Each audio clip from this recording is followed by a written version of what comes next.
myofunctional therapy. This is typically done with kids. These are typically done when the kids are toddlers and all the way until they get to their teens. This is a form of braces. Instead of putting the brace and attaching it to the teeth, you do exercises. The point is to train the kids to breathe through their nose, but also to strengthen the tongue and the upper airway tissue, the surrounding muscles. If the tongue muscle is weak, it can become soft upon sleeping. A soft or flaccid tongue, it can drop towards the back of the throat and cause airway obstruction. So the point of myofunctional therapy is to strengthen the tongue, make the tongue more toned. The tongue will be able to hold its firmness and maintain an open airway.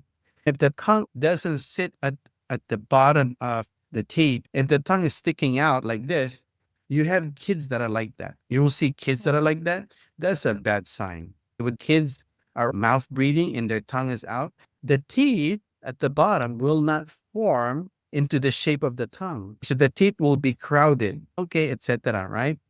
When that happens, the airway of that child becomes narrow. And future wise, as they grow, they will have narrow airway and more prone to sleep disorder breathing, especially if they breathe through their mouth. That's a bad sign. But if their teeth is firmly planted at the bottom, so it can have better and wider teeth. So it will be better formed. It's like putting on braces to make the mouth wider. My daughter did this when she was 5 or 6 years old, all the way to when she was 9. Her teeth became really nice without braces. She was doing this every night. She was lifting their tongue and curling it, and then she will walk around for 30 steps without opening her mouth. These exercises train the children to keep their mouth closed and breathe through their nose. So why I showed you this is because they're becoming common as optional therapy for obstructive sleep apnea. And the device is called intraoral neuromuscular stimulator. And there's only one so far in the market. I used to work for them. I used to sell this product. So I have a little bit of background on how this product works. But there are other devices that are being developed, and they're also based on myofunctional therapy. Remember that the core reference is the myofunctional therapy to train the tongue, the upper airway, to become more firm so that it can maintain an airway patency. All right? Let's play this video. Obstructive sleep apnea refers to the repeated collapse of the airway during sleep caused by relaxation of the upper airway muscles. This leads to a narrowing of the throat and reduced airflow. The muscles of the tongue are a major factor in obstructive sleep apnea due to their significance in the upper airway. The tongue muscles, particularly the large genioglossus, can rapidly lose muscle tone, which can lead to significant flaccidity and contribution to upper airway obstruction.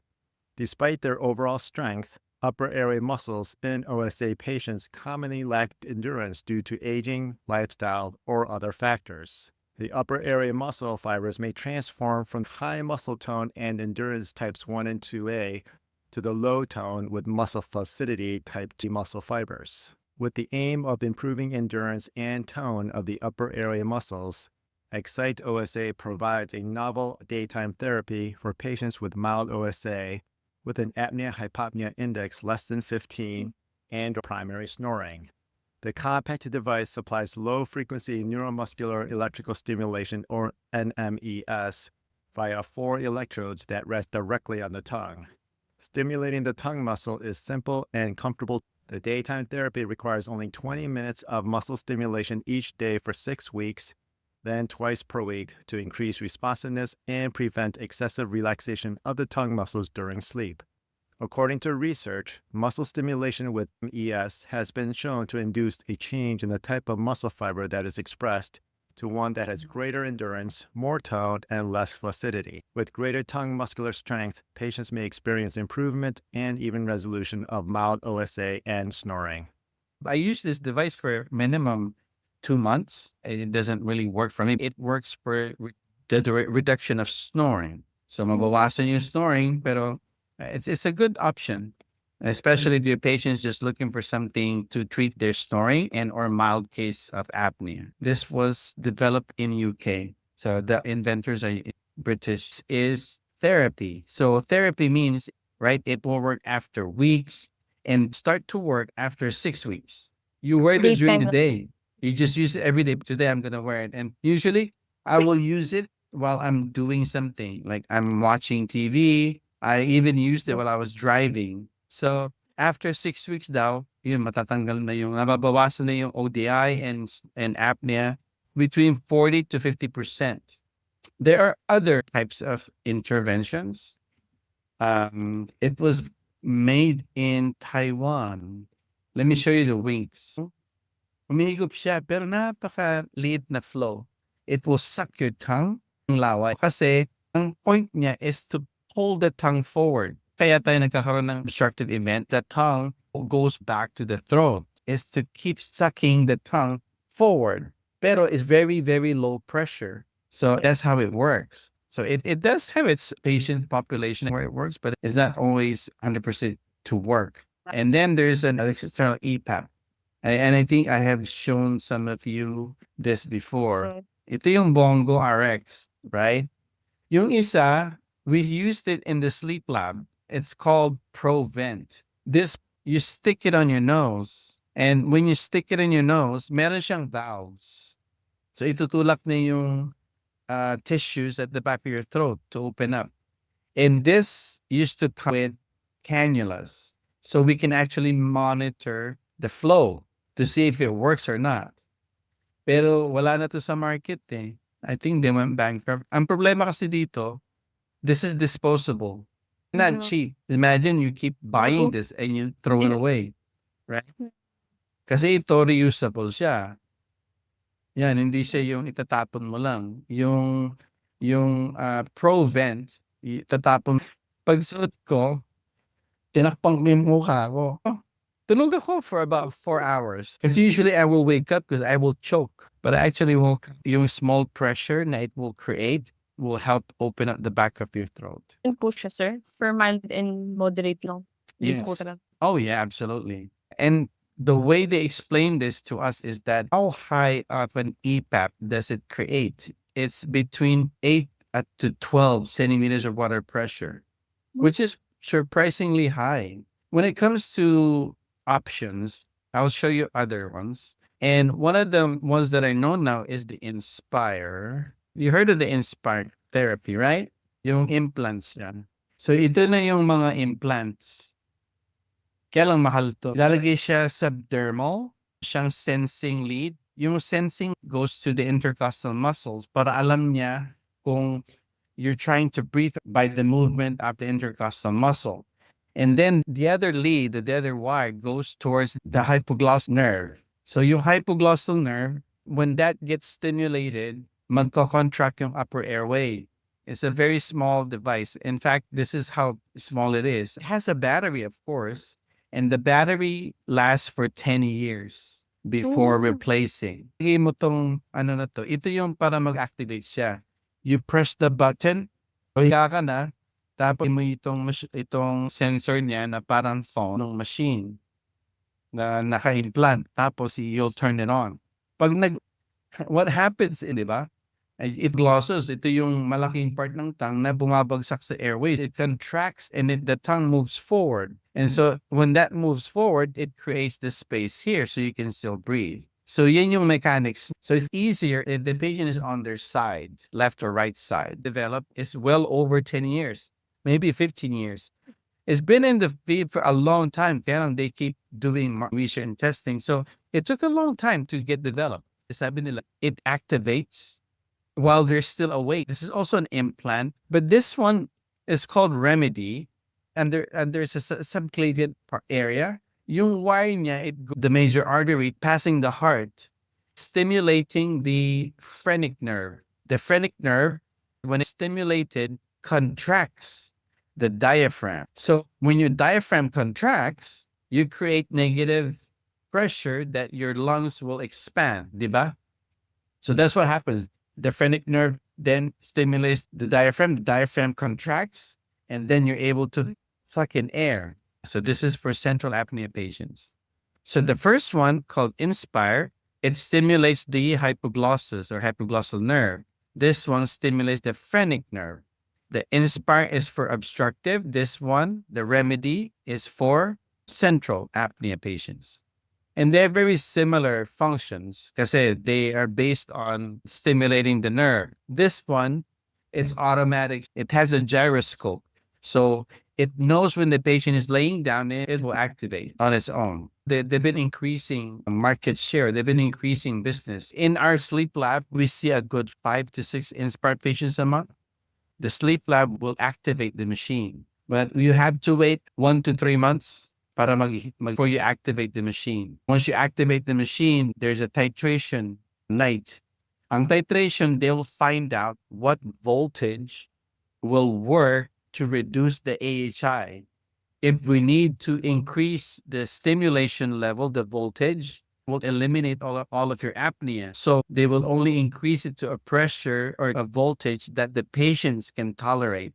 So not all the time it will eliminate the apneas. Kasi the higher you go, the more contraction, then the better the result is for AHI. But that strong contraction from the higher voltage causes discomfort. It's just a matter of monitoring the patients. These two are starting to dominate the market. Diva Philips is slowly going away. Only ResMed is now functional, and ResMed is overwhelmed. So they have a hard time filling out prescriptions. Pagdating sa oral appliance naman, I have discussed this before. Boil and bite, which is the cheapest way. You boil it para lalambot. Tapos, you bite it para kumuha siya ng impression sa ano mo, sa ngipin mo.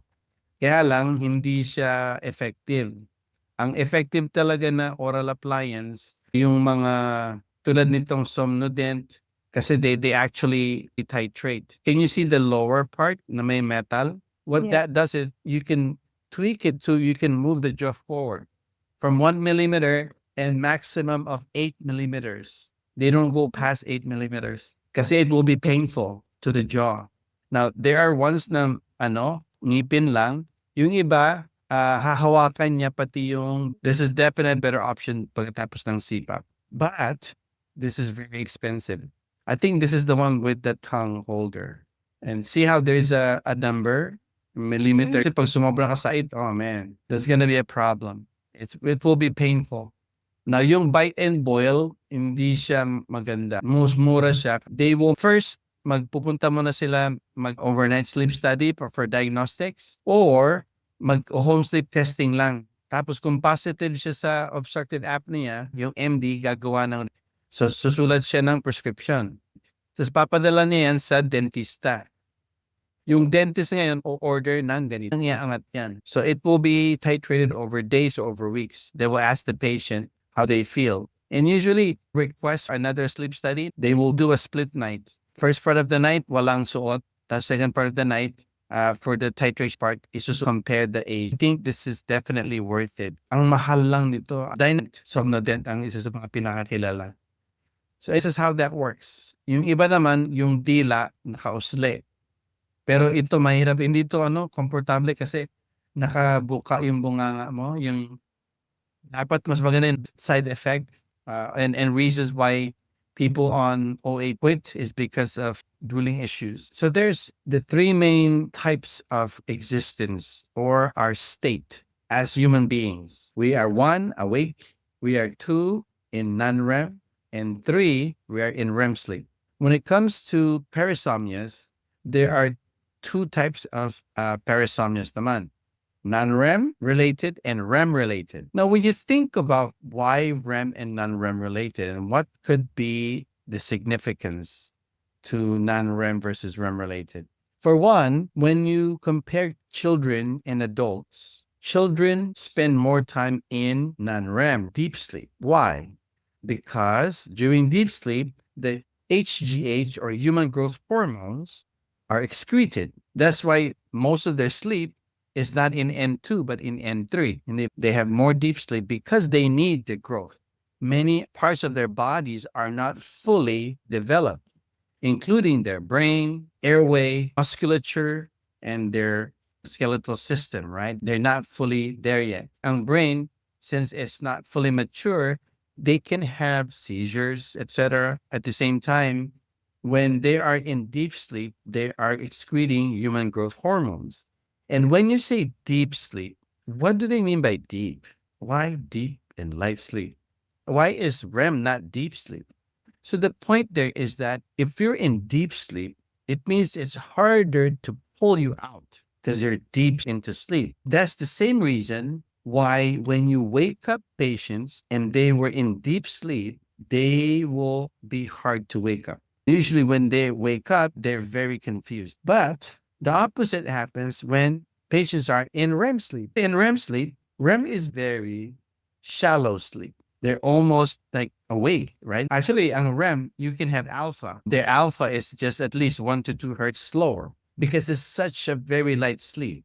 When people wake up from REM, they get up quickly. When you're dreaming and you wake up, you remember your dream and wake up a bit more refreshed. But if you wake up from N3, you will not remember your dream and you'll be confused. Comparing adults to the pediatric population in younger people, the important part is the growth, the development. However, with adults, when they are in deep sleep, what happens is that their bodies are on tissue repair mode. So adults, when they're in deep sleep, go for tissue repair. With the youngs, the pediatric population, when they're in deep sleep, they are having their growth hormones excreted. So now when it comes to parasomnias, there's activities that are associated or in conjunction with sleep.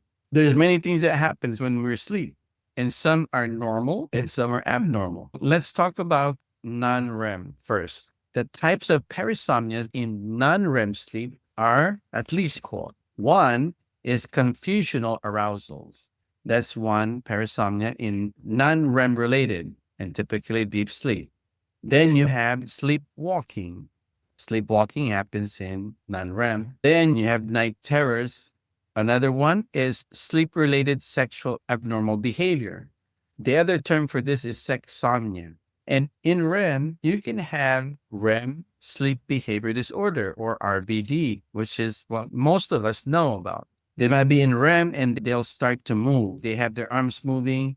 Sometimes they have their legs moving. And sometimes they act out their dreams when people are suffering from REM behavior disorder. Their motor neurons are supposed to be deactivated. They shouldn't be able to move while they're in REM. The motor strip is prohibited from firing. However, people that are suffering from RBD, for some reason, their motor neurons can still fire and not inhibited. And that's why they start to act out their dreams. This is more common in pediatrics simply because they're still growing and still connecting neurons for proper behavior. In REM, aside from RBD or REM sleep behavior disorder, there's also recurrent isolated sleep paralysis. One more thing is nightmare disorder. Nightmare, they will remember. Night terrors, they will not. There are other movements in sleep. One is bedwetting, very common with kids, but it also happens in adults. Wetting should be non-REM. Bruxism can happen in REM, but ang etiology niya is unknown. Many of the parasomnias, they don't know why it happens. Even dreaming or REM, they don't know why we end up in dream. One of the hypotheses is that we go into the different stages of sleep, or the reason why we sleep is to consolidate our experience throughout the day, to consolidate our memory, and we make sense. Kasi ang utak, when you experience something throughout the day, is very fragmented. When you go to sleep, the brain is still functional because it's trying to make sense and consolidate these different experiences you have throughout the day. And that's why sometimes it will show as dream or sometimes it's a weird dream kasi yun yung explanation ng utak kung bakit mo na-experience mo throughout the day. But sometimes it will pull experiences from way past and it comes back. But the reality is that they don't know. Another thing, hypnic jerks. Alam mo yung hypnagogic versus hypnopompic? Hypnagogic is when you're going into sleep. Hypnopompic is yung palabas ka ng sleep. And that's an exam question. People are also diagnosed with periodic limb movements, correct? There is a big correlation of periodic limb movements to Parkinson's disease. Unfortunately, if you start to see periodic limb movements in sleep and patients also start to have movements in REM, then it's a sign that they could be developing Parkinson's disease unless they already have it. Some of the parasomnias are actually caused by PTSD, some form of trauma, and then they can go away. But if their parasomnias had been going on since they were kids and ngayon adult na sila, they still have it, it's very difficult to eliminate it. And usually patients will be placed on benzodiazepines to control it. Anticonvulsants will control their tendencies to experience parasomnia. And sometimes kung ang trigger ng parasomnias is more psychological, like PTSD, they have to fix that with the psychiatric problem to eliminate the signs and symptoms of recent events. They can possibly outgrow it. They have to be treated psychologically, whether it's medication or behavioral therapy with a psychologist. And usually you'll have a few common documentation. And those are typically Epworth, or do you use Berlin? So Epworth, you have 8 questions. And each questions is answered by either 0, 1, 2, or 3. So 0 meaning it won't happen. 1 is sometimes, then 2 is more likely that it happens, and 3 is always happens. Epworth is not to identify OSA patients, which is a test question. They will trick you. Sasabihin nila sa'yo, what document is used to identify OSA? That's nakalagay doon, Epworth. It's not. It's not for OSA. It's to gauge the severity of sleepiness. What's for OSA is the stop band. Stop band is used for home sleep testing, not for PSG. Stop band is S for snoring. T is you feel tired or fatigued during the day. O is did somebody observe that you stop breathing? P is pressure, blood pressure. B is BMI. A is for age. N is for the neck circle. If the neck is bigger than 40 cm, then they have a higher risk for OSA. The last step, G, is gender, male. So anybody who's 50 years old and male, they have 2 risk factors already of OSA. And if they have a thick neck and they're heading towards obesity, then they're going to be more than likely high risk for OSA. So when you tally it together and they only answered yes to 2 questions, that's low risk. But if they answered 3 to 4, that's intermediate. And if they have more than 5 to 8, then they're definitely high risk of OSA. For sure, they will have OSA. So they need to come and do a sleep study or do a home sleep testing. For stop band, we use that for home sleep testing questionnaire. Your home sleep testing is designed to identify OSA, not hypoventilation. Now let's go back to the questionnaire. You have Epworth, you have stop band. Some clinics use Berlin questionnaire. If you look at the Berlin questionnaire, your questionnaire is not that great. So not many labs are using it. The other questionnaire that's more common now is called the Stanford Sleepiness Scale. Apart from that, the only other documents given to patients in the sleep lab are your bedtime questionnaire. And the other term for bedtime questionnaire is your pre-study questionnaire. And then the other is the post-study is what we call morning questionnaire. Typically, the questions on pre-study questionnaire is geared towards asking patients, how do they sleep at home? Do they sleep early, late? Do they have broken sleep? Is that normal for them? Do they sleep 6 hours, 8 hours? Do they snore? So then it will ask them if their quality of sleep was good the night before their sleep study. Usually that's the main theme. The questions are based on if they had good or bad quality of sleep the night before their sleep study. And the morning questionnaire, the post-study questionnaire, will ask about their quality of sleep while they were doing their sleep study in the lab. It will ask about how was your night last night? Was it comparable to how you sleep at home? Was this shorter, longer, or the same? So that's just the two questionnaires aside from the Epworth or Stop Band, Berlin and Stanford. But pre and post study, sometimes we give the patients a survey. How was the experience in the sleep lab? Was the tech knowledgeable?